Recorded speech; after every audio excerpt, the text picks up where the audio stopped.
Hey, what's going on, everybody? It's me. I'm back. It's Robert Phoenix, and it is January 6th, a day that I think will go down in infamy one way or another. It'll either be the Big Bang and the start of the next American Revolution, or will fizzle out and end in a dud. However, I think it's probably more of the former versus the latter because people are fired up. So I've got a few things in store for us today. I'm probably going to go for about an hour because I am going to go downtown at 11 and be a part of the, how do I say this, the gathering at City Hall. And I will be live streaming from there. So I'm going to have my phone up and running, and I'll have my power pack back up so I can keep streaming longer than the duration of my battery, which isn't very long these days.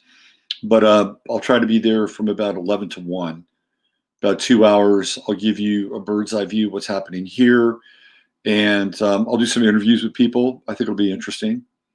And, this is it. We're going to capture history the best way that we can, wherever we are, because we are living through and in historical times. We have never seen anything quite like this before.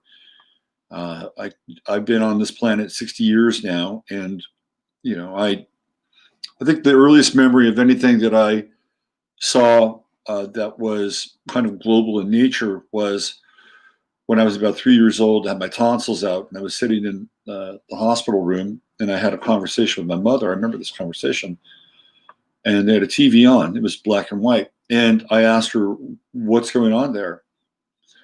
And she said that the president was being buried. So that president being John Fitzgerald Kennedy. So it was probably around late November, 1963. And I've seen a lot of pretty large collective events, witnessed the moon landing theoretically on TV as a 9-year-old. We had the fall of the wall in East Germany, Tiananmen Square.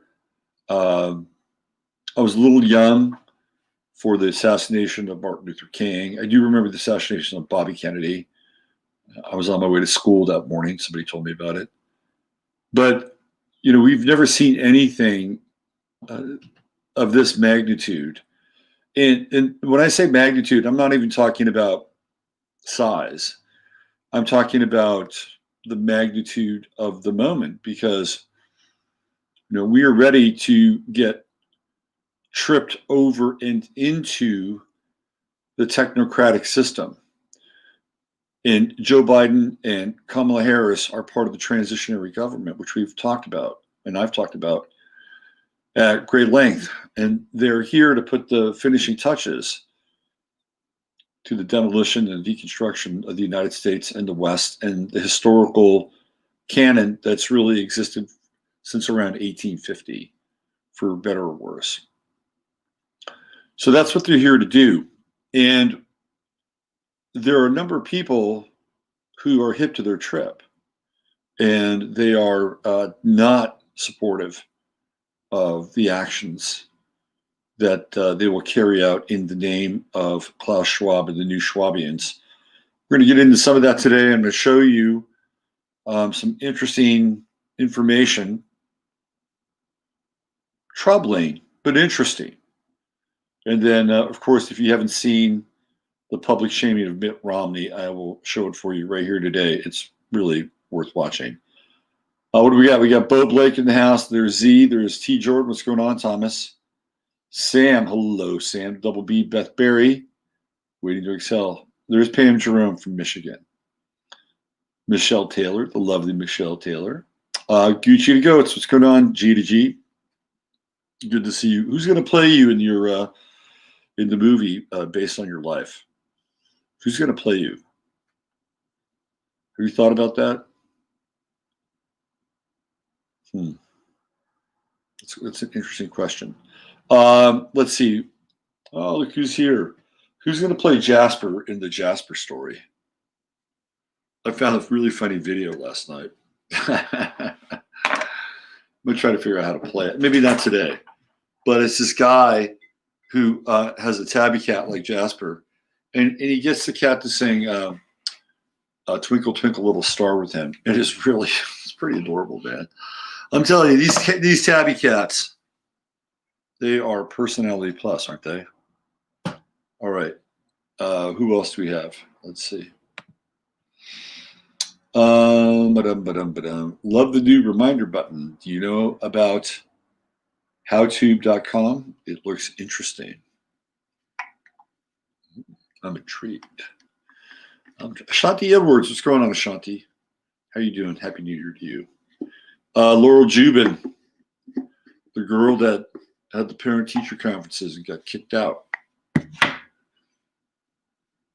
I was suspended once. Suspended. I did Saturday school a couple of times in high school. Saturday school was like the Breakfast Club, only there were a lot more in Saturday school. I won't tell you what I did to get there. Jasper never went to Saturday school. He never went to Sunday school, Saturday school. No, Jasper. No. Get the whiskers. And Rosie is intently, or she was intently staring at Cardinal TV. I think she's moved at this point.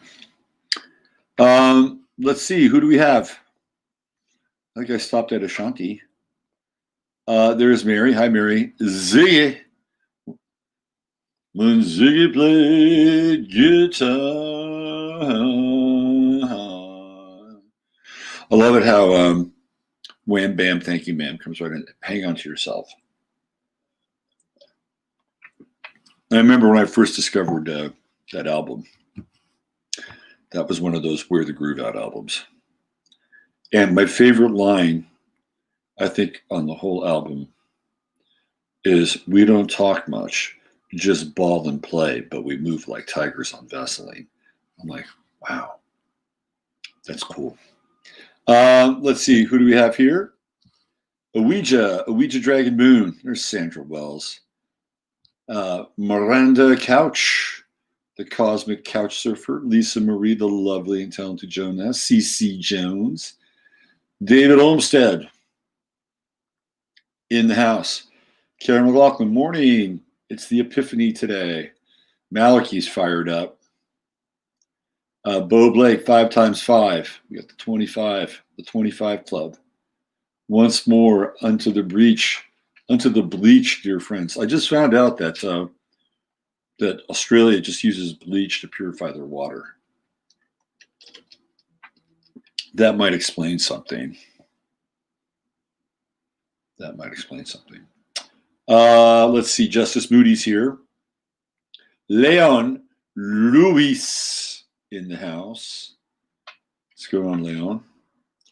Door to door, my man Steve. See, I'm going to get a call to you after the show so we can chit chat. Ralph Winter, London Calling is here. Nancy Harden. Z says my stomach in knots. Didn't sleep much last night. Wonder what's going to go today. Last night, I couldn't get to sleep at all. No. You know, we did a little shindig with Emily on New Year's Eve. Some of you were there. And Masaki tore it up, man. It was like, Masaki was so into DJing that night. It was like, he was like Steve Aoki with, a crowd of 20,000. But it was really about maybe 15 people on Zoom. It was really remarkable. He was so in the zone. It's crazy. So I played some tunes, and one of the songs I played was Wedding Bell Blues by the Fifth Dimension, which is one of my favorite groups of all time. And Marilyn McCoo, of course, sings the song. That's the first song she really sings where she comes out away from the group, and it's like, that's like her song. And it's one of my favorite songs of all time. And then, you go down the rabbit hole and you get on Wikipedia. It's like, Whatever happened to Marilyn McCoo? Well, she married Bill because she talks about Bill in the song. She married Bill, which is Billy Davis. They went on to have a nice little Marilyn McCoo, Billy Davis kind of career for a while. And they've been married 50 years. 50 years. And they just did an interview the other day on YouTube. And man, they look fantastic, these people. Marilyn McCoo looks freaking great. And Billy Davis, he looks good too. They've been married 50 years. They're Christians, and they have a little Christian foundation. So that's cool. That's cool. And you know, the interesting thing about the Fifth Dimension is that they went from being like nobodies to somebody's really fast, really fast. They were some of them were part of a group called the High Fives, and part of the High Fives split off and became the Friends of Distinction, who were pretty good. I was into the Friends of Distinction, but they were no Fifth Dimension. Then they went from being they were at Motown, and Motown was just kind of sitting on this demo record, and then one of the producers was leaving Motown, and he went to the Fifth Dimension. He said, "Hey, do you want to come with me? You know, we're going to go out west, and we're going to do something. We're going to California, and we're going to want to get into the scene there." And so they went with him, and he knew Johnny Rivers, who I think is a very underrated artist. And Johnny Rivers heard their music, and he says, I'm really into them. So he knew Herb Alpert, and he played the record for Herb Alpert. Then he said, let's do this. Let's do this. So Johnny Rivers was involved in the first production of the Fifth Dimension, and they really just took off. I mean, they were like a rocket, and they just kept producing hit after hit after hit because they had really good songwriters, particularly Laura Nyro. And there was another group called the Johnny Man Singers, and the Johnny Man Singers had released a version of Up, Up and Away, which the Fifth Dimension didn't think was really going to be a really solid single. But once they saw the Johnny Man Singers version of Up, Up and Away was climbing up the charts, they're like, let's go, let's get it out, let's put that 45 out there. So they did, and well, the rest is history. And they showed up on the cover of I think it was Jet Magazine, and everybody on Jet Magazine was like, well, people that read Jet Magazine were blown away because they thought that the Fifth Dimension were white, and they were shocked. And it's a really interesting story of a group that doesn't like pay their dues. I mean, a lot of the groups during that time, you know, were on what they called the Chitlin circuit, which is what Otis Redding did and Wilson Pickett. You would go all through the South and Chicago and St. Louis, and you play these clubs, and you know, you would have a kind of a rigorous tour. You'd be on tour for probably about 2/3 of the year, and that's how you broke in and people heard your music. And if you had a radio, they play it on regional radio. They didn't do any of that. They just got in their balloon and went up, up and away. And then the backstory of the band is not tragic. You didn't have members fighting for money or royalties, and I'm sure they got a performance royalty and a few other things, but their lives turned out well.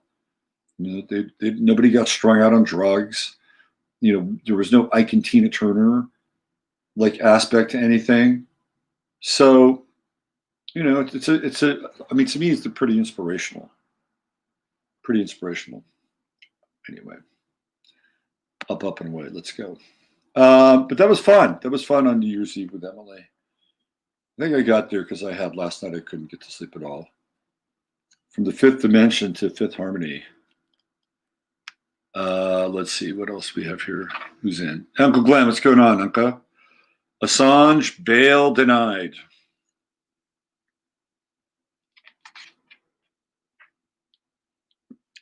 Jasper's into coffee. I don't think so, Jasper. If you had coffee, you'd be like Rosie. Let's see. Put another bleached shrimp on the Barbie. Oh my God, you're funny. That explains. It does. In a weird way, it does explain a lot, doesn't it? The bleach in the water in Australia. Let's see. All right, let's go all the way back. All the way back. Bluebird, Geronimo. There's Lils. Brenda Zarifan. Brenda Zarifan. I have something to tell you about your future. If only there was an oversized, fluffy orange actor in need for a new job. Oh, man. You were funny. You were very, very funny. Top Cat. I love Top Cat. Top Cat was hipsters, man. They were hipsters. Paging Mr. Herman. Mr. Herman, you have a telephone call at the front desk. Let's see. Only once. Well, I was only suspended once. Just one time. One time. Some of the shit I used to do. So, okay, I haven't told this story before. In the high school I went to, we had this area that was like an overhang, and it had like skylights. So, the bubble skylights, and you could walk underneath that thing. You'd stand in line, and that's where you would get lunch. So they had these bubbles, and the light would come down, and there'd be like a pool of light coming through these little bubble lights in the overhang. So one night, we climbed up on the roof of the school, and they had those little tiny gravel pebbles on the roof. So we went up there, and we pebbled off like "fuck you" and all kinds of like dirty epithets, right? So on Monday, when we went back to school and the light came down, you could read it in the shadows on the concrete. I know it's juvenile, but too much time on my hands. Let's see. It's looking like both Democrats declared victory. Were you surprised? I mean, come on, you could dial that shit in. They're using Dominion servers. Even after all this, they're using this Dominion servers. Kamala Harris even steals childhood stories. I know, right? She snatched that story. She totally snatched that story. All I want is freedom. All I want is to be free. Jasper wants to be free too. Jasper, should we give free Jasper t-shirts? I think we're over the t-shirt business. When you're not punished for your crimes, you keep on stealing. That's right. Absolutely. Let's see. Well, then, let's see. How many years has Georgia gotten away with this? It's really, this voting shit's been going on for a long time. Come on now. Come on, man. Long time. I guarantee you that the only way that Beto came as close as he did to Ted Cruz is because they cheated. Like Ted Cruz beat him like by 2% or something. It was a really, really close vote. Really close vote. And you know who Joe Biden's campaign manager is? The same campaign manager for Beto. We're going to get into some of the dirty on the election side. My mom just sent me a text. You called it right last night. I told her, I said, the Democrats are going to win in Georgia. John Ossoff had this phone call. It was so fucking corny. He's like ordering food. And it says like J for jobs, blah, blah, blah, blah, blah. And O for this. And anyway, he's talking about the new Civil Rights Act. He let that out of the bag.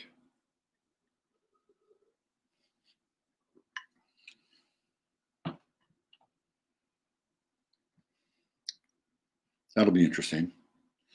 The new Civil Rights Act, also known as reparations. Let that out of the bag. Building back Beto. Seegert, you need your own mic. President Harris. Your freedom. All I want is my freedom. Who doesn't notice that their toddler is no longer in the stroller? Well, that's almost as bad as when she was talking about being in college and getting high, listening to Tupac and Dr. Dre. They weren't even around then. They weren't even around. There's no way she could have been in college getting high unless she was using Trump's time machine to go into the future and listen to Tupac. Like, it doesn't happen that way. It's just another lying piece of political trash. Go to Neon Revolt and read the Seth Rich story. I saw some of the Seth Rich thing. I'm not sure how much I buy it. I have contended for a while and still do that Seth Rich is alive. I don't think he's dead. The report, everything that went down about that thing is really weird. Very weird. There is actually no, I'm not even sure. For a while, there may have been something that came out of it afterwards, but for a while, there was no public announcement that he had actually died. Right? I mean, when I say public, I'm talking about in the paper, memorial, we're going to, obituary. That it wasn't there for a very long time. So everything around that story is sketch. Then you have the parents and that really weird scene with the parents and the brother, which is completely nuts, and how they can't help but keep from laughing. Okay. And I know it's like, oh, people laugh when things are difficult or stressful. It's like, I don't think so. They were laughing. They were having a hard time containing their laughter. That was a really, really weird interview. And then I saw another thing with his brother that was really weird. So Seth Rich went to Creighton, and Creighton is, guess what? A Jesuit school. And then where did Seth Rich go to during the summers? He went to Israel and he went on kibbutz. And he was there on kibbutz with a number of pretty well-known people, one of which matriculated into news. Who was it? Some I want to say the guy from CNN. Anyway, somebody pretty prominent in network news. And that was around the time that they were having their little tussle with Lebanon, where they got their ass kicked. The Israelis got their ass kicked in Lebanon. And they were really pissed at the Lebanese because of that. So he was there during that time. And he went on kibbutz more than once. And he has friends that were IDF. So my feeling about Seth Rich is that he was probably a Mossad operative. And he was inserted into the Democratic Party. He doesn't fit the profile of a bleeding liberal and a bleeding Democrat. He doesn't really fit that profile. He fits more of sort of the American Zionist profile, particularly because of his trips to Israel. He went to a Jesuit school. And I know some liberals go to Jesuit schools like Gavin Newsom and Jerry Brown. It produces both sides of the spectrum. They showed him wearing one of his trademark fashion statements is wearing the American flag, shirt and pantsuit in a folding chair on the beach. Being patriotic like that is much more in the Andrew Breitbart style of things. So I think he was dropped into the Democratic Party, and he had some experience with computers, obviously. And I think it was his role to go in there and grab that stuff, right? The October surprise stuff. It was his role to do that. And he was essentially doing that for the Trump campaign. That's my feeling about Seth Rich. I don't think he was motivated by altruism. I don't think he was motivated by the fact that He really loved Bernie Sanders, and Bernie got ripped off, and he was going to expose the ills of the Democratic Party. I don't think that was really it. And I do think Roger Stone played a role in that. I think Roger Stone was the go-between between Seth Rich and Guccifer uploaded the material to WikiLeaks. And I think that there's a chain there, and I think Roger Stone was involved. You know, it seems like something Roger Stone would do, and that's what they were trying to get him on when he was doing this stuff before Congress. And in his little trial, they were trying to shake him down. So I think Seth Rich was extracted. I think he was removed from that situation, and he did what he needed to do. He did exactly what he needed to do. I think he was an operative, and I don't think he's dead. That's just my piece. I could be totally wrong, but the evidence with his parents and his brother acting really weird, the connections to his kibitz tours and his relationship to the Jesuit school, he has spook written all over him. All right, let's see, who do we have here? Supposedly, Dr. Dre had a brain aneurysm Monday. He's been going through a really intense divorce. Very intense divorce. By the way, there are rumors about Dre that are not very flattering. Not flattering at all. I'm not going to get into them. Let's see. It's looking like that both the Democrats have declared victory. Yeah, you knew it was coming. I mean, I didn't have much doubt that they were going to win. I mean, people were voting from out of state. People who live in Virginia and North Carolina were getting ballots. It's not like they were just there, for a brief period of time. So, I mean, it was clear. And they didn't do anything about getting rid of the Dominion voting machines, which were there. I mean, come on. They're basically ensuring that they're going to win. Now, is it because they're going to get caught? Is that why they want to do this? I don't know. It seems like there's a lot of retroactive strategy involved in a lot of this stuff. And Raphael Warnock rhymes with Warlock. That is a bad person. I'm just going to be flat out right now and judge him. He's a bad person. You can tell.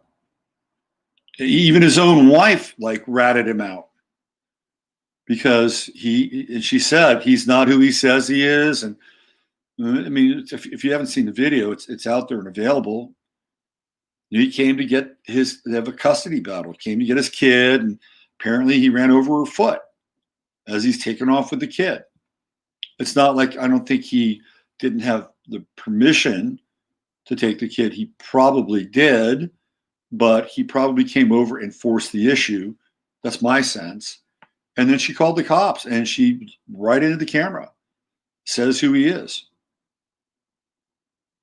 And he's not a good dude. He's not a good dude. And John Ossoff is like an android. He is a programmable android. So you have a programmable android and the warlock. The android and the warlock. That would be a good TV series. You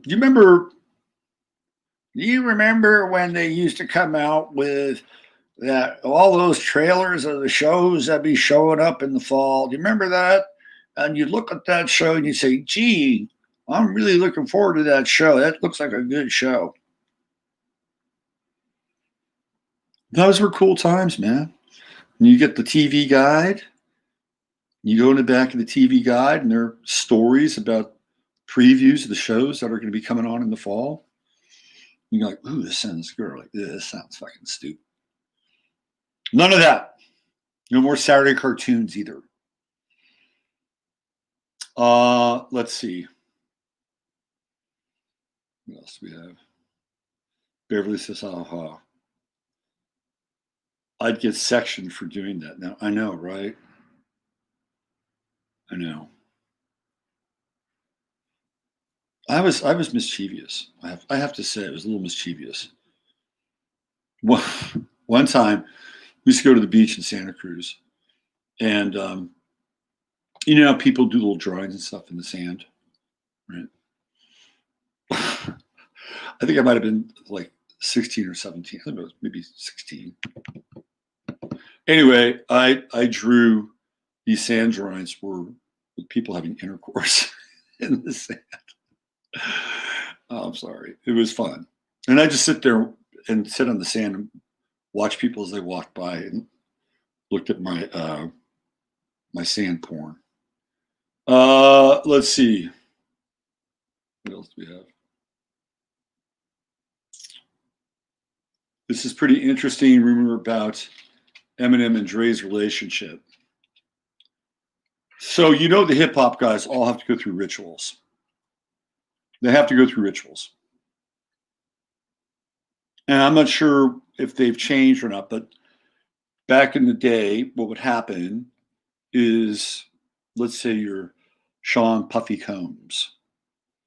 You would go to a party, and the party would be fun. You know, there'd be, oh, I don't know, Veuve Clicquot and cocaine and VSOP, whatever. And then as the night would wear on,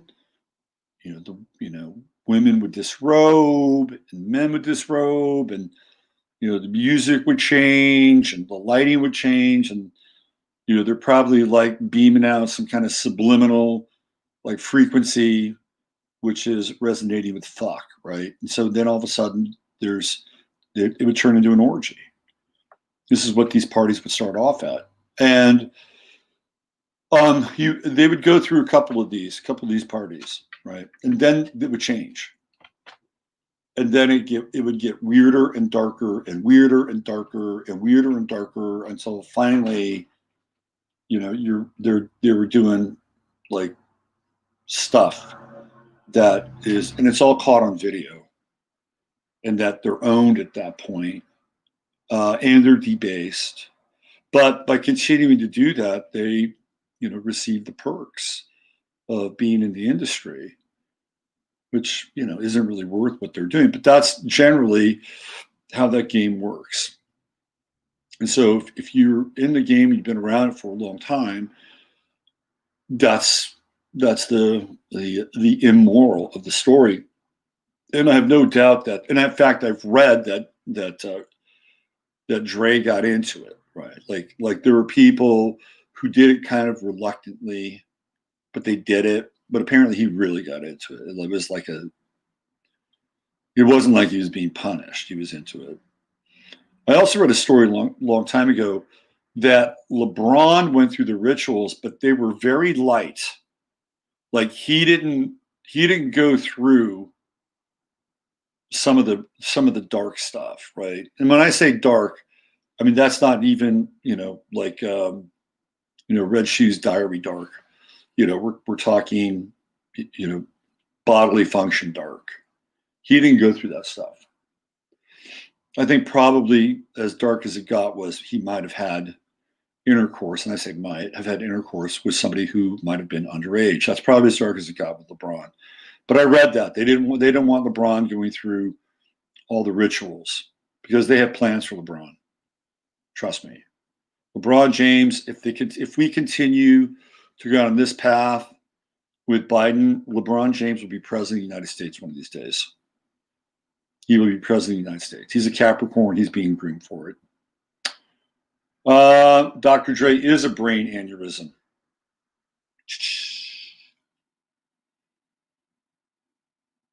First one president soon because I'm just not seeing real testosterone to back Trump anymore. How? I met Roger Stone at JFK assassination.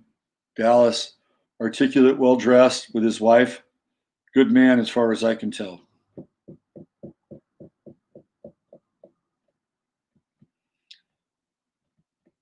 I'm surprised he didn't ask you to go home with him and his wife.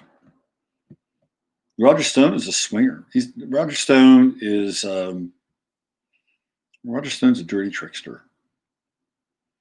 He's a dirty trickster. Let's see. Matthew McConaughey will play Jasper. I love that. All right, all right, all right. You know, it was one of my. I have to say, it was one of my life highlights to manage a team and play a game on the same field from Dazed and Confused. To me, that was like going to, you know, the field that they made in, what is it, Iowa, for Field of Dreams. When I managed that game that day on that field, it was like, this is awesome. I love it. Because that's one of my favorite movies. You know, that's from my era. That's the American Graffiti of my era. So that was so much fun. And the best part was winning. That was a really good part. And you know what was even better was that my team was comprised of mostly 12-year-olds going to be 13 and a couple of 14-year-olds. And we beat a team that was comprised of 15-year-olds going on 16. And we just beat them. We whooped their ass. And that was a lot of fun. That was fun. Let's see what else we have here. Roger Stone, Jewish, ultra Zionist. Here's what you want to know about Roger Stone. Roger Stone's son works for I believe it's the sheriff's department, if I'm not mistaken, either the sheriff's department or the police department, where Parkland School is located. So Roger Stone's son was in the center of that event. He was in the center of it. I think he might have worked for Scott Israel. He might be a deputy sheriff there. And Scott Israel he's not a good dude. He's not a good dude at all. So Roger Stone's son was in the center of that storm. Now, do I feel like it was a bum rap that, you know, that they busted him at 3 a.m. and brought the cameras out and everything? Yeah, probably. I mean, if they really wanted to, they could have just gone over to his house. They could have sent an FBI agent over and say, hey, look, Roger, you got to come with us. But I'm not God, and I'm not the person who unfurls the details of another person's path. So who knows? Maybe that's what he had to go through. I don't know. Let's see. Dre should have turned down the volume. What else do we have? Which isn't really a problem, but his steroid. Yeah, I mean, Roger's got a very strange connection with the bodybuilding community. Very strange connection. Yes, that's a good point, Steak. Yeah. Enraging closet homosexual. A homosexual. Rumors, it's well documented that he beat Dee Barnes at a party. To a sad degree, he beat her to death. Also, did you know neither Dre or Jill Biden are real doctors? Yeah, Dre is, I don't know, you know, I don't know. The hip hop world is weird. And there's a lot of hip hop I like, but the hip hop world is weird. Like, I saw pictures of KRS-One in drag. I'm like, oh, really? What the fuck? I used to like KRS-One. Thought he was really bright, kind of a success story, kicked out of his home, spent a bunch of time in public libraries in New York, wrote some really good lyrics, and he's fucking running around in drag. I mean, he could do what he wants, but it's just weird. It's weird.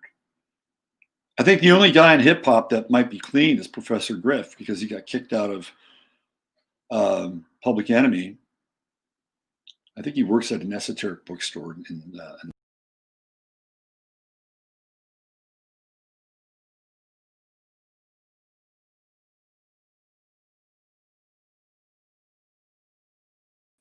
Sorry, I didn't mean to do that, actually. Dr. Dre turned my suburbs into wannabe ghetto. NWA was the band that turned a lot of young white American males and females really onto hip hop. Like, they were that band. They were the group. They weren't a band, but they were the group that I think changed the landscape and kind of moved the needle from rock and roll to hip hop. I think they were the group. And they were all kind of phonies. I mean, they were all really kind of phonies. A lot of the stuff that they rapped about was, I mean, sure, South Central, not a great place. But I think they accentuated the details. And they were not gangbangers. None of those guys were gangbangers. I think Ice Cube was going to school at Arizona State or something like that. And one of the other guys was going to community college. Like, maybe they dealt some petty dime bags on the side, but they were not gangbangers. That was not their thing. They were mythologizing. They were mythologizing South Central and thug life, just like Tupac Shakur, went to an art school in Maryland. Like, he went to one of the best art schools in Maryland. He had kind of I wouldn't call it an elite upbringing, but he had a very advantageous upbringing in a lot of ways. One can even make a case that Tupac could have been an asset. He could have been an intelligence asset based upon the connections with his mother and his aunt or whoever who's exiled in Cuba, right? I would not be surprised. And I don't think Tupac is dead, by the way, either. That's a whole other conversation. The Ghettification Project equals rap. So you guys know this because you're sharp. But there are two major events. In the world of hip hop in terms of decision making. One was MTV. And MTV made a decision to go all in on rap, leaning into the gangster side of it. That was a decision they made. And that's when Yo MTV Raps was actually kind of funny. That was back in the early days of hip hop when there was this thing called humor. Remember some of those early hip hop videos were really funny. Really, really funny. Like the Bust a Move video, it's kind of funny. So you say you're just a friend. Funny shit, man. You know what I mean. Anyway, that was that. Then they went hard. They went hard because the music industry made a decision, and they said that we're going to promote gangster rap, because the other type of hip hop they could promote was the politically aware, kind of Afrocentric consciousness rap. And that would have been typified by Public Enemy. But they went the other way. And there's a pretty well-known piece online where a guy who was in the music industry went to a meeting, and there were like about 10 or 12 label heads or whatever. And they made a decision at this meeting that they were going to promote gangster rap because they had stock in industrial prisons, private prisons. So they thought, and rightly so, by the way, that if they promoted gangster rap, that they would have more people incarcerated. And when they have more people incarcerated, that meant that their prisons would fill up, and the companies who were the front companies of these prisons would have to get money for those prisoners. And then guess what would happen? Their stock price would rise. This is a convoluted way, but this is how the world works. So you can actually see a moment in time where Public Enemy goes like this and NWA goes like this. And then that's it. It's off and running. And it creates, that type of always back. That type of, look, I'm a First Amendment person. If you want to write a song about, bitches and hoes and whatever kind of defamatory or derogatory language you want to use, it's like, you can do it. Do it. I'm not going to sit here and say, well, you can't do that, because that would be hypocritical of me. But if that's the case, then you have to allow for everything. You have to allow for all forms of art and media and expression. This is what Lenny Bruce fought for, and lost, by the way, but eventually won. That said, it sets up a terrible set of values. Terrible set of values. It's horrible. And when you watch some of the new hip hop videos, like I was watching one of the Megan Thee Stallion videos the other day, the production on it is like, are you kidding me? It's incredible. It's really incredible. They're using really high-end cameras. They're using, they're throwing all the money into the video because a lot of these people don't tour, especially with COVID. So the videos are like movies. I mean, they're kind of spectacular, these videos. That doesn't mean the content is, but they're there to draw you in. And the programming just creates, just horrible values. I'm sorry. It's not great at all. It's base, it's materialistic. And I get it. I get power, I get money. There's nothing wrong with that. But the sort of the constellation that goes around that in that genre, for the most part, it's pretty horrific. And it always blows my mind that there's such a cancel culture, especially with women. And coming out, and who's the latest cancel culture victim? Somebody recent. I forget who, but they won't even go anywhere near that music, and because they'd wipe out about 3/4 of the artists in the genre. It's not great. It doesn't promote great values. It's just the way it is. And there's no other real music to kind of counterbalance it either, because the music industry, we talked about this before, has gotten out of the rock and roll business. Rap became the new rock. They basically whittled it down to 3 genres: rap, hip hop, pop, and country, and that's it. Those are your 3 genres, none of which are very good. So we can see how people were programmed, and through music. And at the same time, that's when crack cocaine started to come into the country. That's when Freeway Ricky Ross was setting up crack houses and selling coke and then crack all across, not just the streets of Compton, but all throughout Los Angeles. He had very respectable people buying drugs from him. And he was aided and abetted by the United States government, the CIA.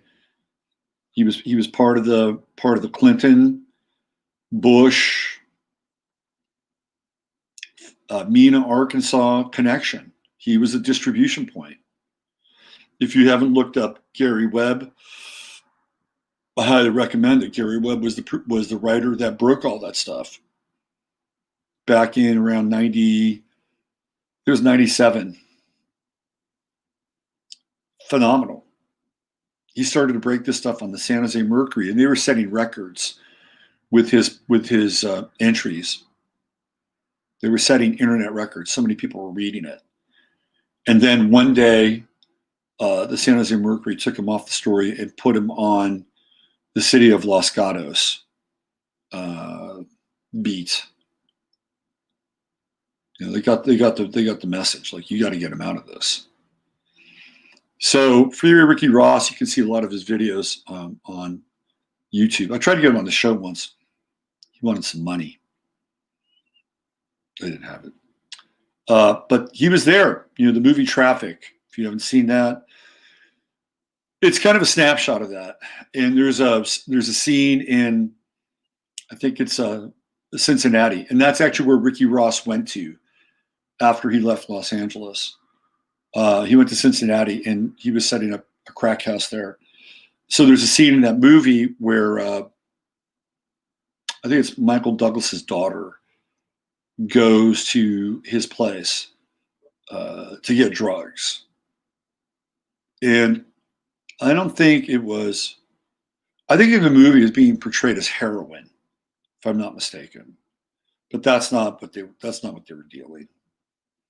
But you see what was happening there? They're bringing in the supply of this super cheap crack cocaine, getting people massively addicted to it. Then they're blasting, the gangster rap, right? It's programming.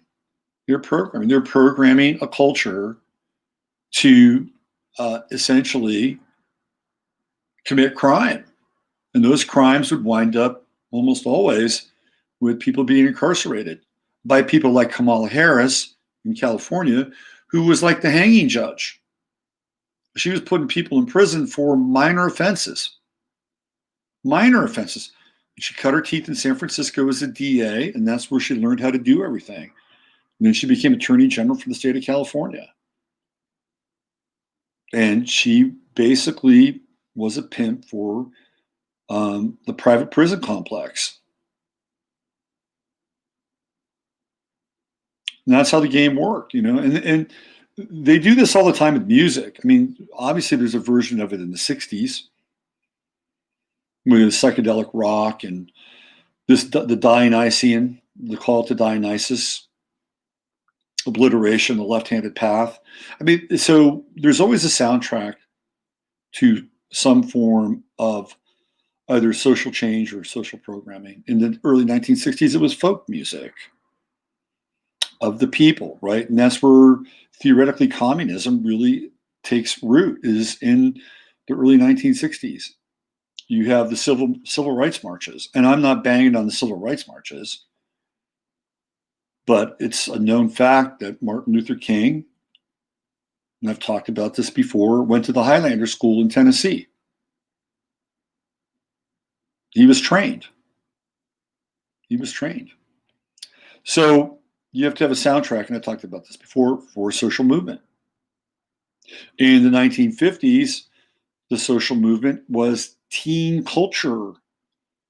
Teen culture. There were more teens born at that time than any other time in history, and Madison Avenue knew it. And they wanted the teens on the hook as quickly as possible so that they could market rebellion, whether it was through cars or fashion or music. They had their finger on the pulse. That's why you had James Dean, who was a meteoric star.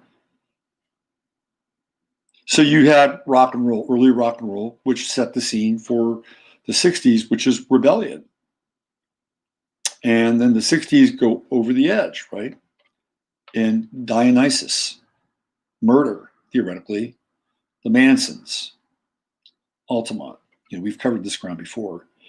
And then when the 70s hit, we're into human potential and soft rock, which I don't think is a coincidence. Let me check in with you guys. How much of the 60s was socially engineered? A lot. I don't know what the percentage is, but I'd say a lot. And the parts that weren't specifically socially engineered were probably influenced by social engineering. I remember when I first started to read Dave McGowan.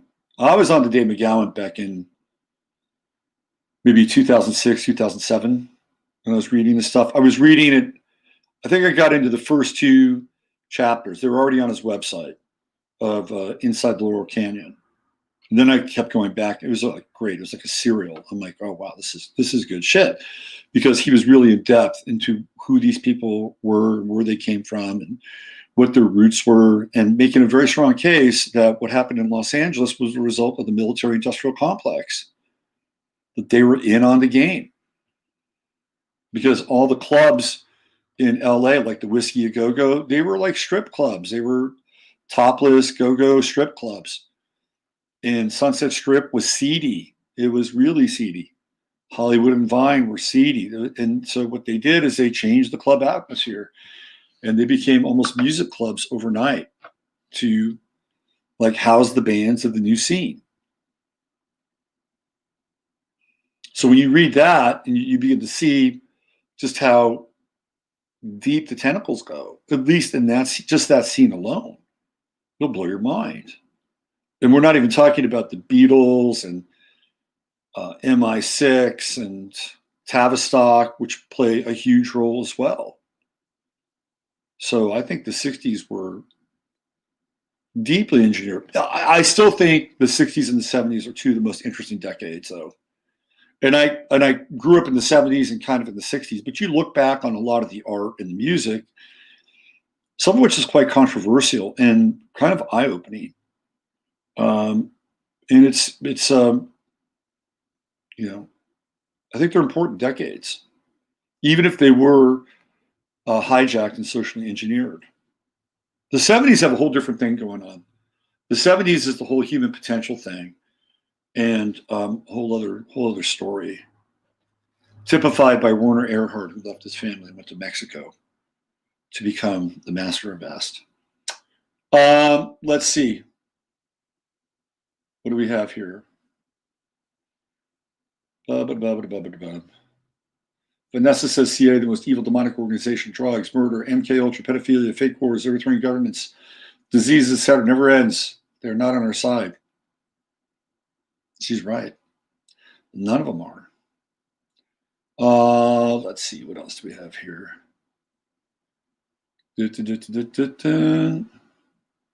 Oh. Wow. That's a honest admission. Joe, that's not the first time somebody said that. I had a friend who told me that they smoked crack once. I think they actually freebased, which was the precursor of crack. And she said it was the most incredible high she'd ever had. And she couldn't wait to do more. There's a reason why they kept coming back, right? Tupac was an activist, and I believe he is dead. He was able to infiltrate through rap, unify the Bloods of the Crip. You know what the thing I liked about Tupac was? Here's what I liked about Tupac. I liked the fact that he spoke to people in a way that Donald Trump did. Of course, they're both Geminis, right? It was like Tupac was saying, hey, look, don't be ashamed of who you are. Don't be ashamed of where you come from. And I've seen some of his speeches that he gave. I think they're actually kind of brilliant.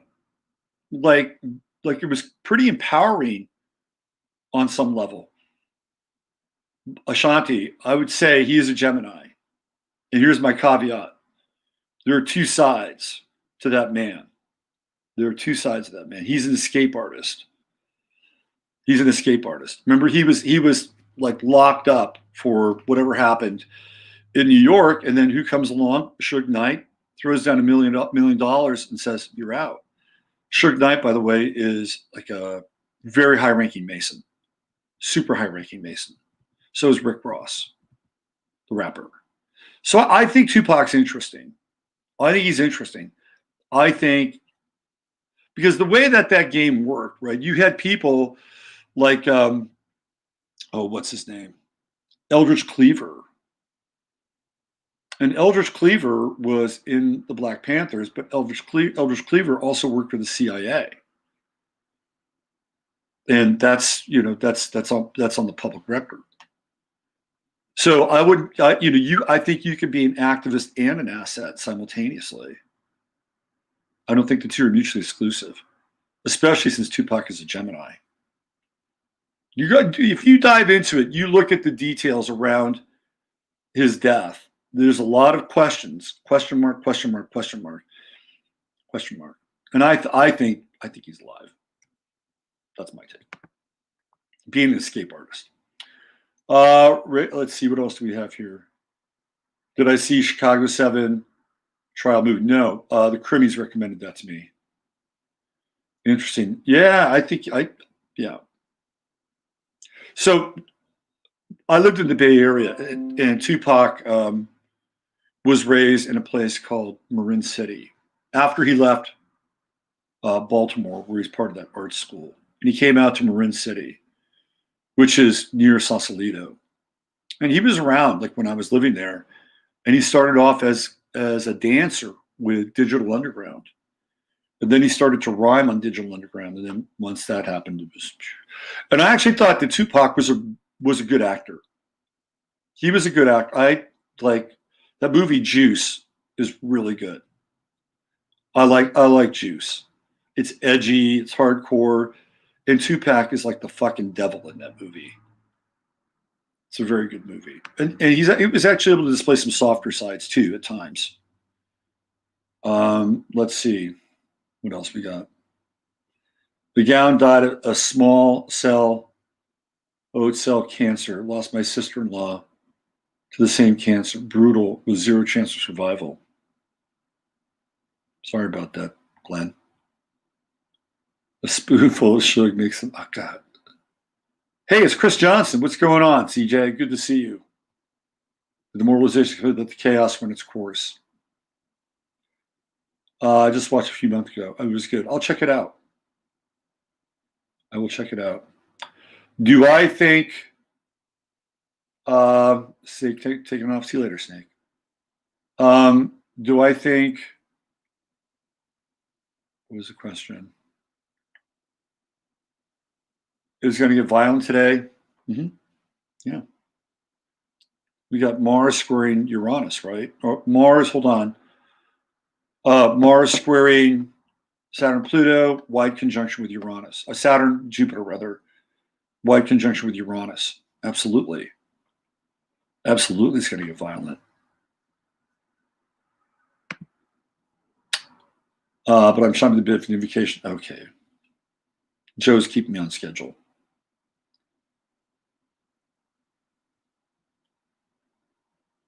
Wow, interesting crack stories in Chatlandia. We'll call Chatlandia Cracklandia today. I never did crack. I never did it. It's not like I have a virtue around it, but I never did it. I did not do it. Did other things. Not that. Here we go. Dear blessed and holy Mother, Father God of the great central sun within the universal light, which is the light of Yeshua, Sananda, Emmanuel, and all the great avatars who have come to serve here in your name and in your spirit. We ask them only the highest and best information, wisdom, and truth come through this channel at this time for everyone, and that we may hear the words to say and speak throughout this day and the rest of our days to come, and that we are imbued with divine wisdom, intelligence, and even wit. We affirm and decree that in this day we are blessed and graced with the qualities of patience and forbearance, compassion, detachment, discernment, determination, strength, flexibility, fluidity, perception, and above all, love. We ask that any karmic residue be cleansed, purified, clarified, and removed. All right, let's go. So we got a couple things I'm going to play. A little deep into the show here. The big buzz now is this phone call. I don't know if you guys have heard the phone call. The big buzz is the phone call. And this phone call is to a group of people. I don't know who's on the call, but the woman who is talking, I'm going to play the phone call for you, maybe about 5 or 10 minutes of it. She's talking about actual proof as to what happened to the election and who's behind it. Now, this phone call is both interesting and troubling at the same time. And I'll say more about that after we're done listening to it. And I'll fill you in on who the person is and what the context is. If you haven't heard it, I'm going to play for you now. So sit back. And this woman is, again, she's describing what went down with the election, how it went down, who the players are, how she came about finding it, what she did when she found the information, and who she told, and when. That's all you need to know. This is an audio file. You will not be seeing any video around it. So you'll get to hear it. Let's go to find it on my,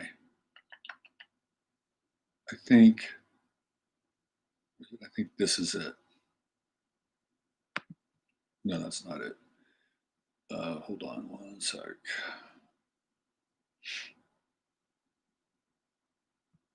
Let me track this down.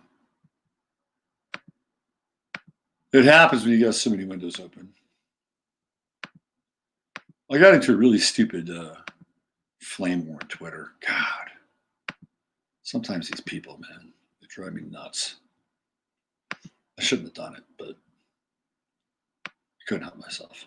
He started it. He said, laugh out loud. Thanks for the laugh. Doctor of astrology. Play around. Doctor of astrology. What an oxymoron. Ha ha ha. So I tweeted back to him and I said, I'm glad you found it interesting. I enjoy connecting with oxymorons.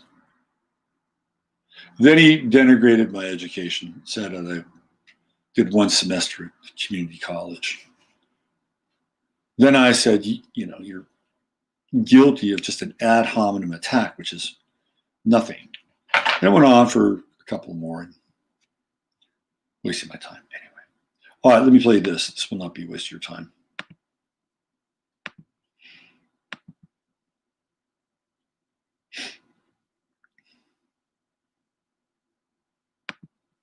This should be it right here. All right. I'm not going to play the whole thing, but I'll play you enough so you get an understanding of what's going on. Hold on. That's not it. That's something else. Damn it, my bad. That's a good interview, but I don't want to play that. Oh, okay, that was on my phone. Now I gotta go back and find it again.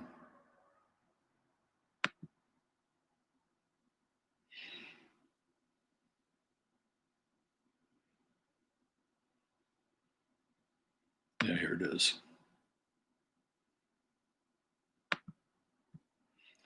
It's been posted on Rumble now, so I'm just going to go over to Rumble.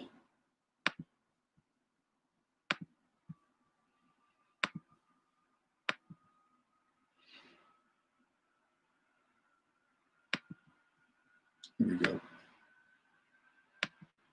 So basically, the theft of the election was orchestrated in the Rome embassy on the second floor of Via Veneto by an employee, Stefan Serafini, Foreign Service officer of over 20 years. He retired the day before the election to ensure he would not lose his pension, unlike what happened to some of the FBI agents who betrayed our country in 2016 and did lose their pension just days before their retirement. So Stefan Serafini coordinated with a General Claudio Graziano.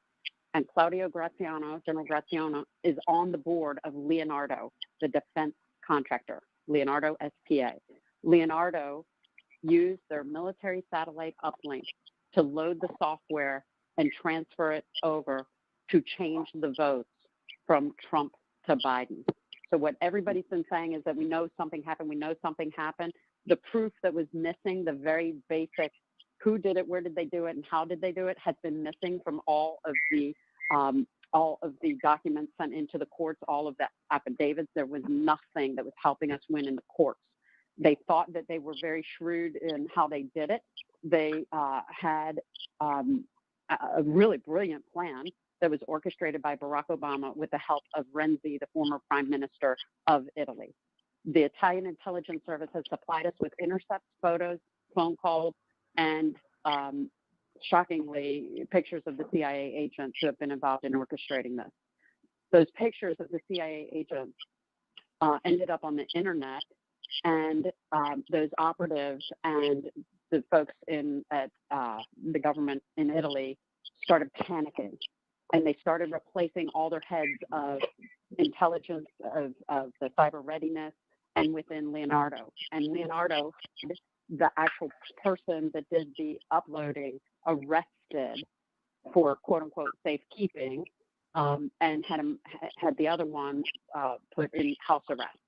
The gentlemen that are in jail and in house arrest are being accused of hacking in to Leonardo to look at like airplane schematics and to get some of their other tools. They're not saying what really happened.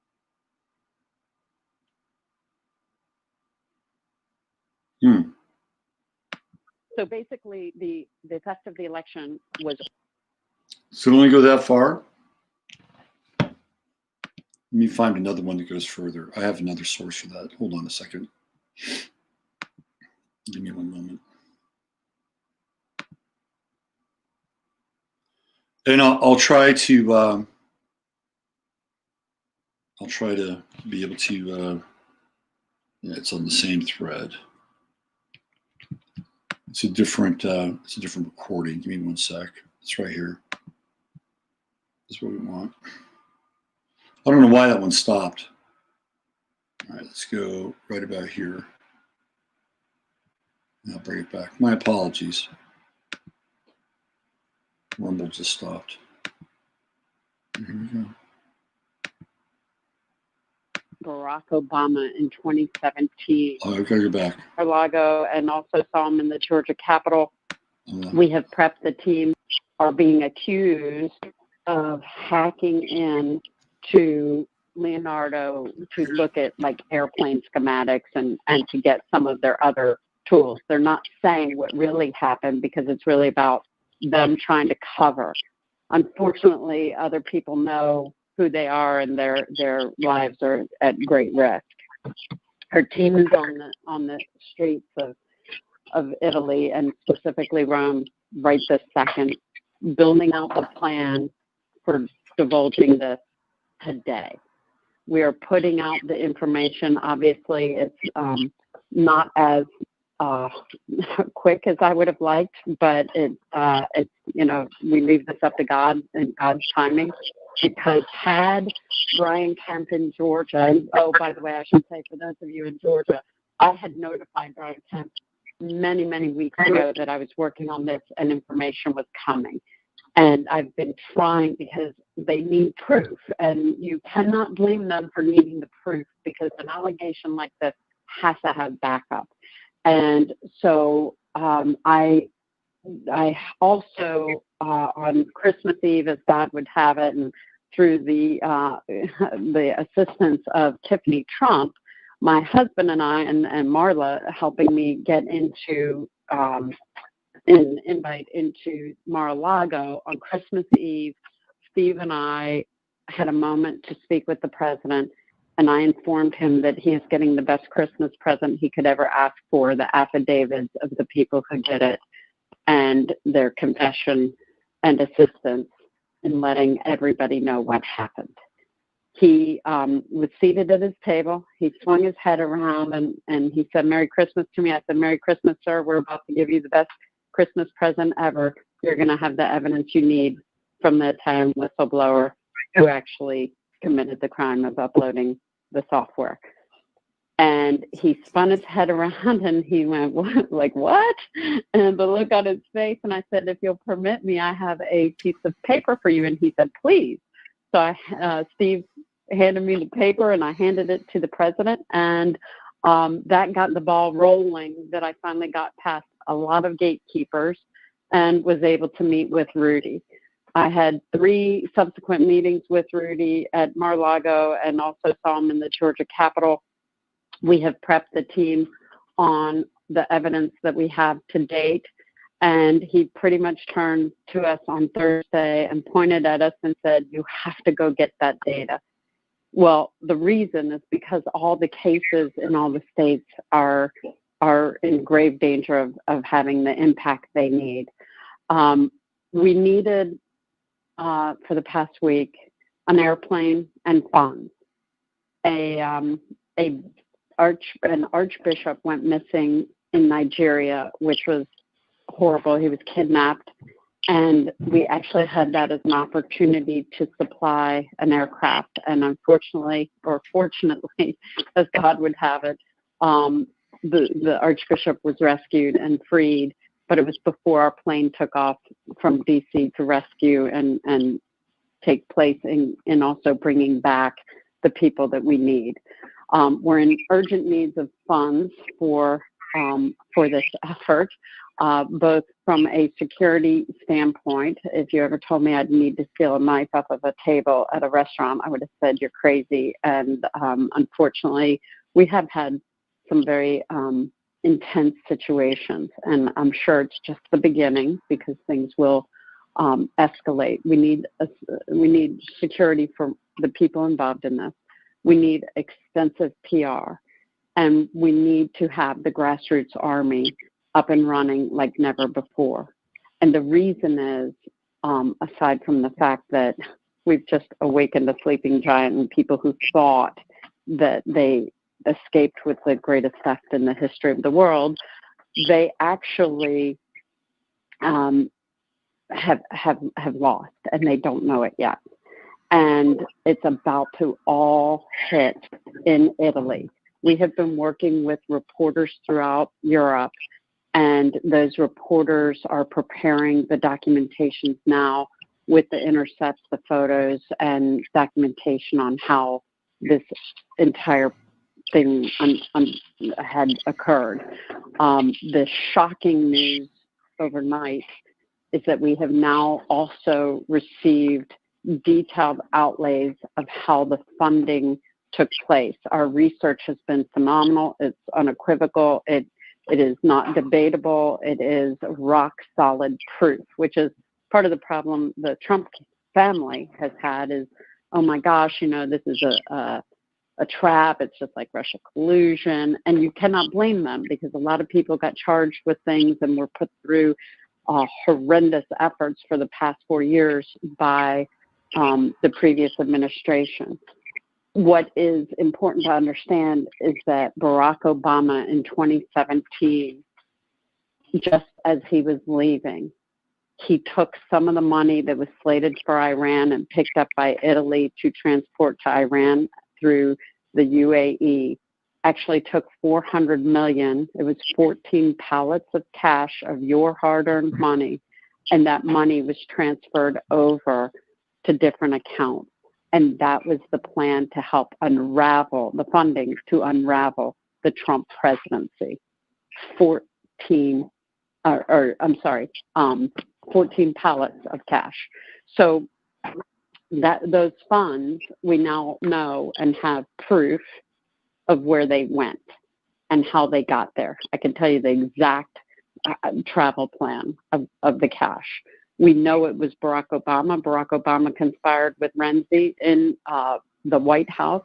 The last state dinner that the president had was with Renzi, the prime minister of Italy. And Obama's campaign manager returned to Italy to orchestrate the effort with Renzi. The acting Prime Minister Conte is vehemently no, I shouldn't use the word vehemently, but is very, very engaged and involved. This information cannot be released yet in the States. We are waiting for Italy to do their work. We released some information early, and someone on our team actually released it a little too early. So the fear on that side has escalated drastically, and the threat level. I do not have all my people here yet safe, and so we're trying to get everyone back safe. We're trying to get the articles done, and we are working hard at giving that proof to the president and to Rudy and to Mark Meadows. I'm going to stop there. There's some interesting things about that phone call and some troubling things about that phone call. The interesting thing is that she sounds very legit. I think her name is Susan Zach or something like that, and she's a software company that she and her husband run, and they're connected to some kind of patriot or freedom group. So I would not be surprised if she got the goods on this thing. It sounds about right. What's troubling about that is that she had to get to Trump through appears to be Marla Maples and Tiffany Trump, who is the daughter of Marla Maples and Donald Trump.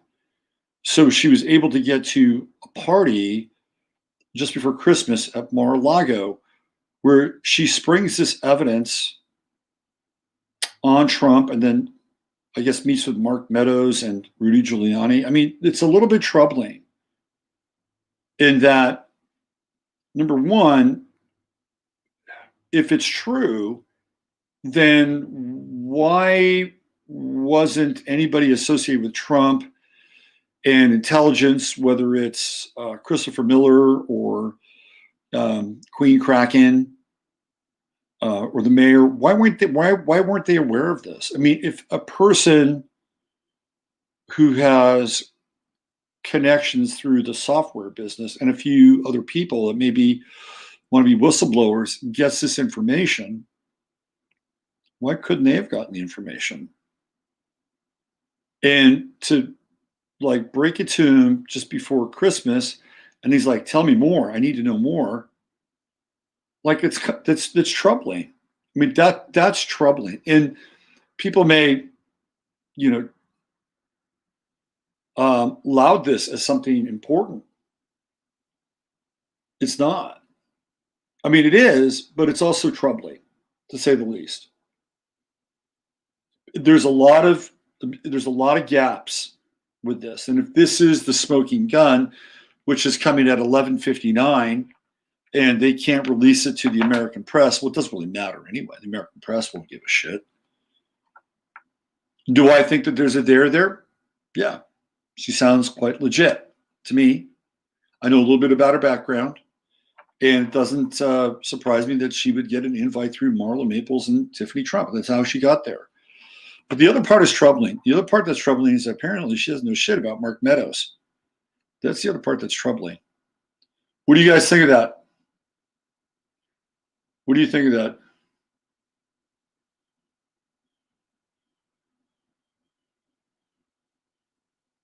Let me see what you got here. Out of here, fear in her voice. If real, there should be. Well, I tell you what, she's a Christian, and a lot of Christians have surety of purpose when they have when they're hit with the faith ray. I kind of hear that in her voice. Oh, Christine.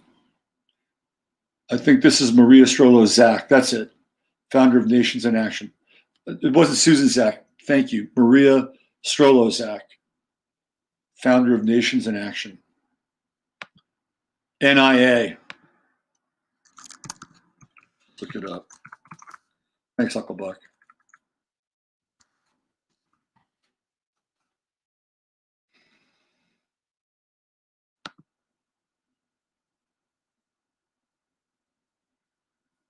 So here's the website. They're out of Sarasota, Florida. I don't know. I don't really have the time, but it would be interesting to know how long this website has actually been in existence. Here we go. About us. Established in 2017, so 3 years. Our mission, top priorities, transparency, accountability, fraud, all things that sound good. Right? Nations in Action. I don't know who's behind it, except for this woman, Maria Zach. Your leaders. Yeah. So this is the group behind it. And I think she also has a software company with her husband, which I'm pretty certain of. That's what I heard this morning. Yeah. I don't believe much of anything political anymore. Yeah. It's like, to me, the actual mechanism of the message is troubling. If it's true and legit, it's troubling. I mean, this has been 4 years of perhaps detailed examination of Barack Obama and all his leave behinds. And you can't tell me that these people wouldn't have stumbled upon this. And it takes this person to get into a dinner party at Mar-a-Lago to break the news. I mean, to me, that's really troubling. The information itself is interesting. What happens with it, who knows? I know a lot of people who are very interested in this type of information. It's their daily communion right now. But I just think you have to ask really pertinent questions about it.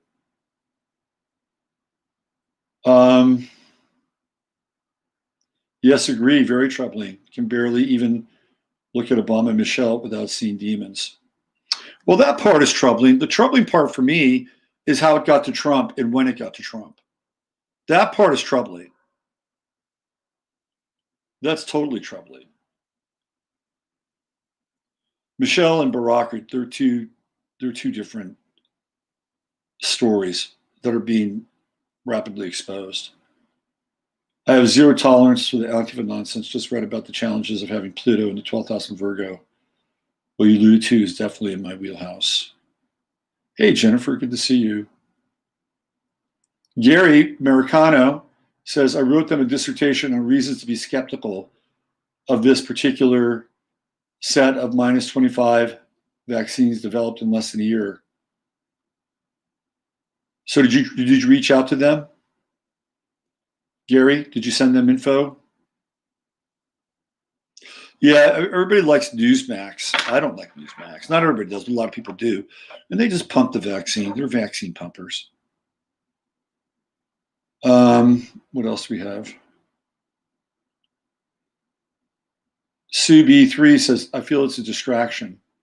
Trump has all he needs, and the shit's going to get real interesting. I say very interesting. The secret was listening to Vangelis. Chariots of Fire. Dun, dun, dun, dun, dun. Dun, dun, dun, dun. My headphones died 10 minutes ago, but this chat room is interesting too. The chat room's up. Chat room is the bomb.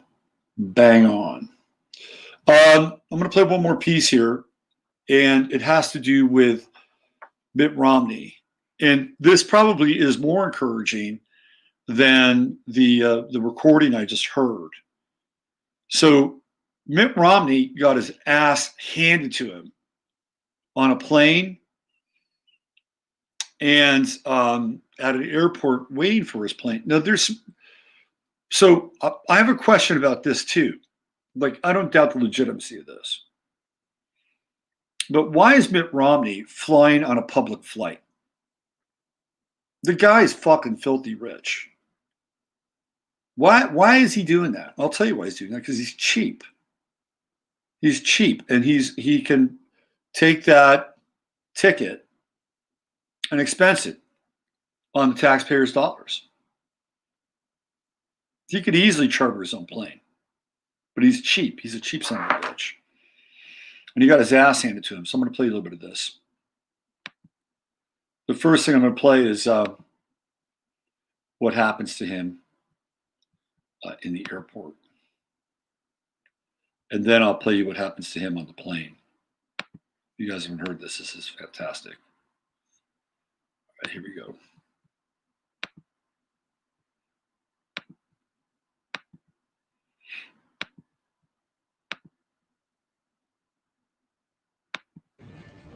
How you doing? Put your mask on. Don't tell me what to do. Please put your mask on. It's required by law in this airport. I'm standing 6 feet away. I'm sorry. It's required in this Okay, I'll airport. tell you Put what, your because mask you know on. what? I'm going to go ahead and do it because I want to have a chat with you. Why aren't you supporting President Trump? I do support the things President Trump does that I think I agree with. You're not supporting him. I'm sorry. I do agree with many of the things he is for, and I support those things. Are you going to support him in the fraudulent vote Overturn system? the election? No, I'm not. Why not? Because it's a long story. You didn't get a chance to read my remarks in Congress. It's going to be a real long I'm sorry, can you say that again? It's a long story, but we have a constitution. The constitutional process is clear. I'll follow the constitution, and I'll explain all that when we meet in Congress this week. Well, you haven't supported him, and you didn't even support him in the election. No, I did not. Why? For reasons I explained at the time. You were voted in as a conservative to represent the conservative constituents. Period. Actually, that's not how the Constitution works. It is. You're voted in to represent us. You work for us. Am I wrong? I work for the people of Utah. Exactly. And I am from Utah. Yes, well, but you're not the only one. I voted. I know. There's a lot of people that didn't vote for you. We'll make sure of that one. Of course I'll be part of it. That's totally perfect. You admit it. You know it. You know it's coming. They didn't want you in there anyway. So to be honest with you, I wouldn't be surprised if you weren't even voted in legally. Trump is a juggernaut. Your legacy is nothing. You're a joke. Absolute joke. It's a disgusting shame.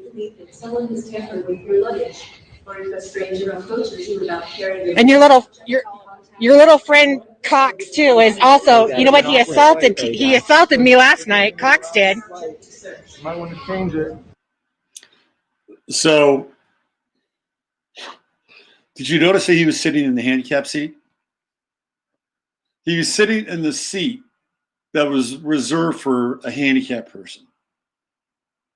What's interesting about Mitt Romney is that I'm pretty convinced that Mitt Romney defeated Barack Obama when he ran against him.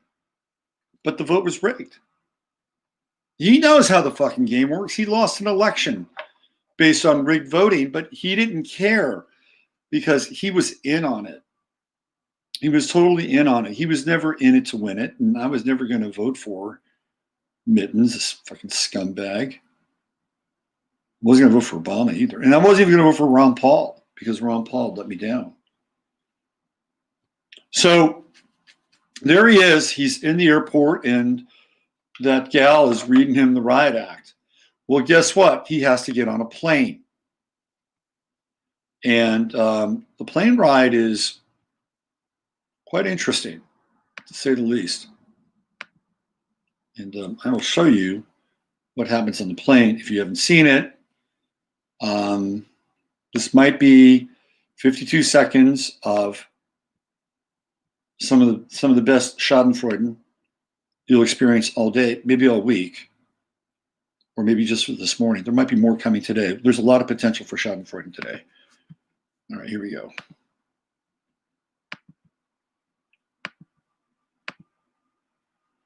Get ready for this. This is a good one. He's on this flight. He's flying a public flight. He's a cheap bastard. Traitor! Traitor! Traitor! Traitor! Traitor! Traitor! Traitor! Traitor! Traitor! Traitor! Traitor! Traitor! Traitor! Traitor! Traitor! Resign, Mitt! We want to know your connection to Burisma and Joe Biden, Mitt Romney. Your constituents want to know why you are not going to certify the Electoral College. Mitt Romney, you don't listen to your constituents. It's never us. You're one of maybe like... So I think there's more to it. I think they kept going on. One of these public officials is going to meet with somebody who will cross the line. I'm telling you, it's going to happen. And it won't be from the Antifa side. We've already seen them do that. The Antifa BLM side roughed up Rand Paul and a few other people. They roughed up their own people. They knocked the shit out of a guy in Minnesota who was supposedly on their side. They don't care. Their brand of justice is blind. They don't care. They're not there to give hugs to the Democrats. Somebody's gonna cross the line soon. It'll be ugly. It will be ugly. And I'm not sure how long these public officials are going to be able to travel like that. And again, I mean, the guy can charter his own flight. He's only doing that because he's a cheap bastard and he's flying on the public dollar. He's flying a non-private public airline. That's all you need to know about Mitt Romney. It was full of patriots flying to D.C. Good. Good. You hear the love lines. We love you, Mitt. Right. What do you love about him? When the morons are mad at you, you screwed up. Yeah, man. When their so-called constituents revolt, you have made some egregious errors. Totally egregious errors. But he's always been a sellout. All these people have been sellouts all along. It's not like they just, turned their stripes overnight. I mean, that's the one thing Trump has. And I do think there's a part of the Trump presidency that is an exercise in impotence. I'm sorry. Whether it's negligence that's built into it, like malfeasance equals negligence equals some kind of impotence that's built into it, or maybe it's because he's been kind of neutered by Javanka and some of these people around him. I don't know what it is, but the call to action and to do things that are very important and that could actually help the people of this so-called country have been long overdue. Now, that said, it's not a bad thing because now people are starting to wake up and they're starting to begin to take action in their own hands. If Biden becomes president, he will enact the Insurrection Act. I'm telling you right now, he will do it. He will put America on lockdown because they know what's going on. They see the amount of people that are pissed off. They're not going to say, oh, it's okay, let's have a reconciliation party on Zoom. That's not going to happen. So the next 72 hours are going to be critical. Here's what I think will probably happen.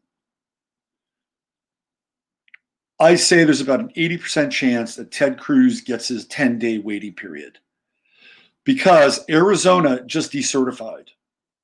And I have the link to that. I'm going to show you guys right here. And they posted it online. So Arizona has decertified. And I have heard that Wisconsin and Pennsylvania are actually not very far behind. So we can read this together. Appointing presidential electors for the 2020 election says, whereas it is the constitutional and legal obligation of the legislature of the state of Arizona to ensure that the state's presidential electors truly represent the will of the voters of Arizona, and whereas pursuant to the direction of Congress, as set forth the United States Code Title III, Section 1, as authorized by Article 2, Section 1, Clause 4 of the Constitution of the United States and state law has adopted pursuant thereto, Arizona conducted an election for presidential, whoops, bad, let me go back there. Go.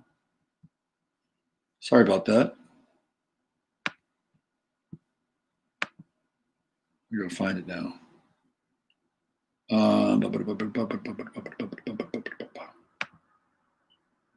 It's here. Where's that damn thing? No, not there. Now I've lost it. Oh, here it is. Okay, my bad. All right. Whereas that election was marred by irregularities so significant as to render it highly doubtful whether the certified results accurately represent the will of the voters. And as the legislature of such state may direct, and whereas that provision implicitly recognizes that Article 2, Section 1, Clause 2 of the United States Constitution grants to each state legislature, with stated limitations, the sole authority to prescribe the manner of appointing electors for that state. And whereas the United States Supreme Court and other courts have explained when a state legislature directs the manner of appointing electors, it does so pursuant to a grant of authority from the United States Constitution rather than by reason of any state constitution, legal provision, and that this authority may be exercised by the legislature alone without other aspects of the normal lawmaking process, and that the state legislature's authority over the appointment of presidential electors is plenary and may be resumed at any time.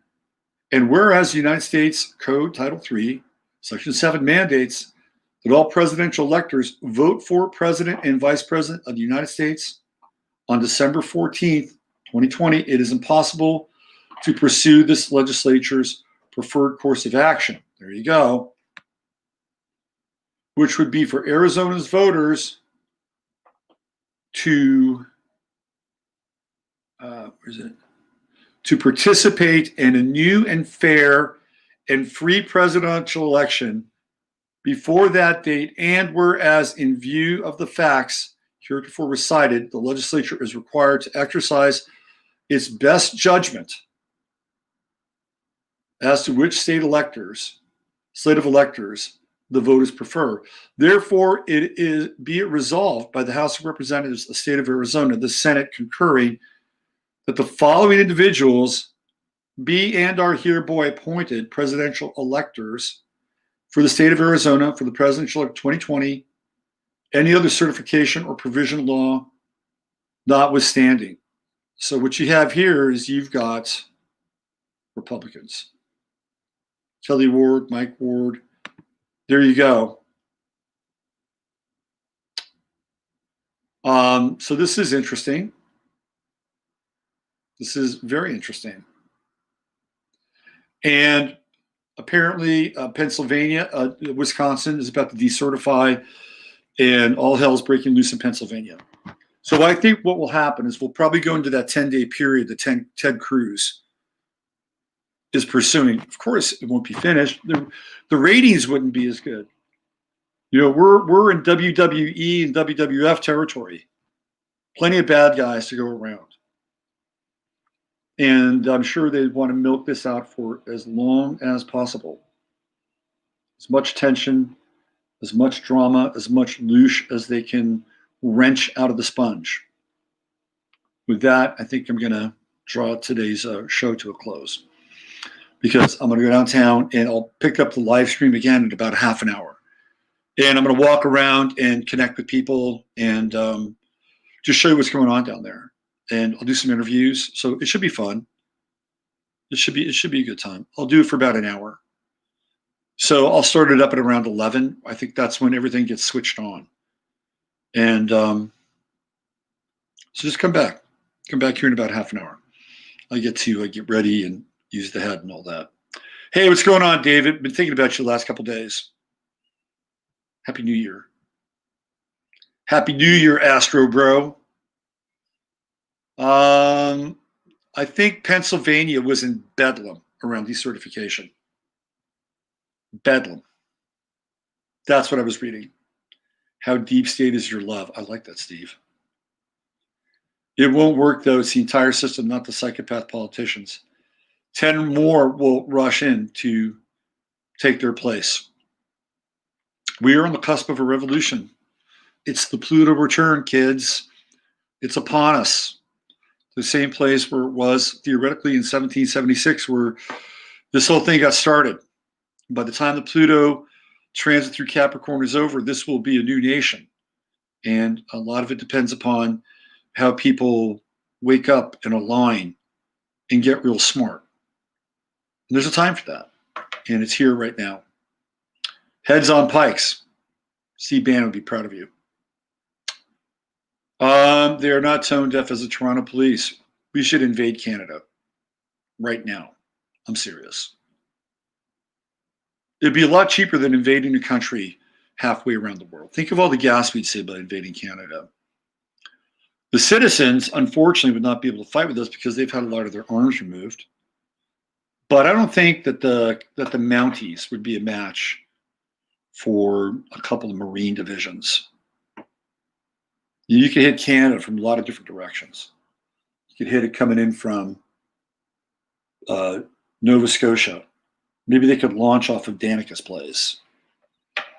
Danica's place could be like base to the USMC, and then I think that'd be a plan. Let's see. Lots of guns in Canada. Oh, good. As long as they're on our side. If they got guns in Canada, then maybe the Mounties should be thinking once, twice, three times about pulling people out of their parties. All right. I'll be back here in about a half an hour, and I'll be out in the world streaming live. If you believe the system, you aren't going to defeat it. You're still demanding your own slavery. There's something new coming. Something new coming. The awakening is upon us. And what we do with it and how it manifests, well, that's a chapter that's yet to be written. And I think people are getting very wise to the fact that the Republicans, the people that theoretically represented the conservative class, are not their friends and never have been. And clearly the Democrats, who had an allegiance there for a while, have abandoned their post a long time ago. People are waking up to this. And I think that they are getting wise to what's happening. And I don't think electing new people is going to solve the problem. It won't solve the problem. But I do think creating something new is the way to go. And I think we're headed there because we're in a deconstruction phase. And that's when things have the opportunity to come out of it. Watch out for the pitchfork provocateurs. I will leave my pitchfork at home. I'll leave it at home because I won't be able to be the man in the street with the pitchfork, but I will capture all of the Sturm und Drang, the fire and the fury. Ground zero right here in Fredericksburg. Use your head in order to discern what's real, your heart to say what's possible. You guys take good care of yourself. Pay close attention. This day and the days to follow are days that will be written about in the history books. So you're a witness to it. Take it all in for as much as you can. And try to take it in with as wide an aperture as possible. You're here now. This is the moment, in some ways, we've all been waiting for. All right, I'll be back in about a half an hour. See you.